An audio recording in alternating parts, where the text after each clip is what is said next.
Hey everybody, my name is Jen Jones. This is my newest dance. It's a chair version of Siesta La Vie Baby by Thompson and John Robinson.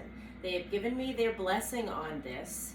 It's done sitting so that the people at senior centers as well as nursing homes are able to dance. So let's get through this, okay? So it's 32 counts, you're sitting, it's a little version.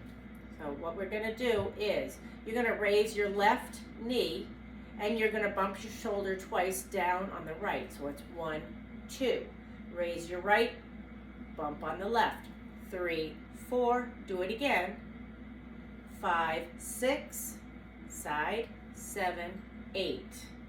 Then you're going to put your right foot out and tap your left foot out and tap. Right foot out and tap, left foot out and tap.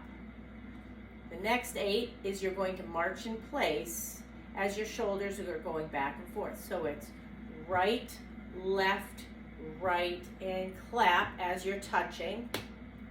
Left, right, left, clap. The last section is out, in. You're slapping your knees, you're clapping your hands. So a little bit faster. It is 1, 2, 3, 4, 5, 6, 7, 8. 1, 2, 3, 4, 5, 6, 7, 8. 1, 2, 3, 4, 5, 6, 7, 8. 1, 2, 3, 4, 5, 6, 7, 8. And that's the tutorial. The people at Keystone Nursing Home, they love this, as well as the senior center. They helped with the demo, so you can actually watch them actually dancing this in their chair. I hope you enjoy it. Have a wonderful day. God bless. Bye-bye.